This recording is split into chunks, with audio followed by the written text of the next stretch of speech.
రాజకీయ చదరంగంలో ఉండవల్లి అరుణ్ కుమార్ విసిరే ప్రతి మాట ఒక అమోఘమైన పాచికలా కనిపిస్తోంది. నిన్న రాజమండ్రి జైలు వద్ద అంబటి రాంబాబును పరామర్శించిన తరువాత ఆయన మాట్లాడిన తీరు చూస్తుంటే జగన్మోహన్ రెడ్డి కోసం ఆయన ఒక మేధావి శకుని పాత్రను అద్భుతంగా పోషిస్తున్నాడని అర్థమవుతోంది. మహాభారతంలో శకుని తన మాటల చాకచక్యంతో ప్రత్యర్థులను ఎలాగైతే ఉక్కిరి బిక్కిరి చేశాడో ఉండవల్లి కూడా ఇప్పుడు కూటమి ప్రభుత్వం చేసే ప్రతి పనిని తన వాక్చాతుర్యంతో చిత్తు చేస్తూ పరిస్థితులన్నీ జగన్ కు అనుకూలంగా మారేలా పావులు కదుపుతున్నాడు. జగన్ అపాయింట్మెంట్ ఇవ్వకపోయినా, ఫోన్ ఎత్తకపోయినా సరే ఉండవల్లి చూపిస్తున్న ఈ ఏకపక్ష ప్రేమ చూస్తుంటే వింతగా ఉంది. అంబటి రాంబాబుపై పెట్టిన 35 కేసుల అంశాన్ని ఉండవల్లి చాలా తెలివిగా వక్రీకరించాడు. కేవలం విమర్శలు చేసిన వారిని జైల్లో పెట్టి దాడులకు తెగబడ్డ వారికి బెయిలిస్తారా అని ఆయన ప్రశ్నిస్తుంటే, గత 5 ఏళ్ల కాలంలో విమర్శలు చేసిన వారిపై జరిగిన దాడులు, అక్రమ కేసులు ఉండవల్లి మేధస్సు నుంచి పూర్తిగా డిలీట్ అయిపోయినట్టుగా ఉన్నాయి. ఇలాంటి పదునైన మాటల ద్వారా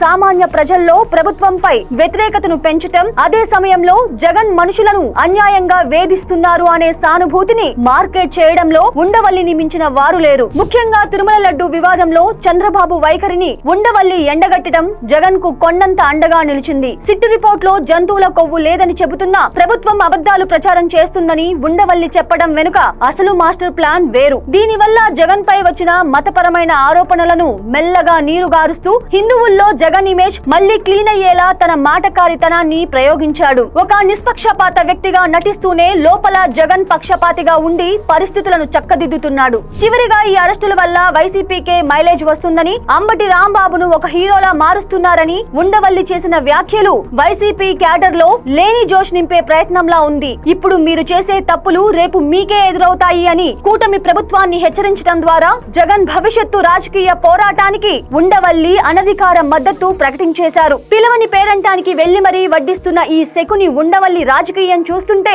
బాహుబలిలో కట్టప్ప విశ్వాసం కూడా ఈయన ముందు దిగదుడిపే అనిపిస్తోంది.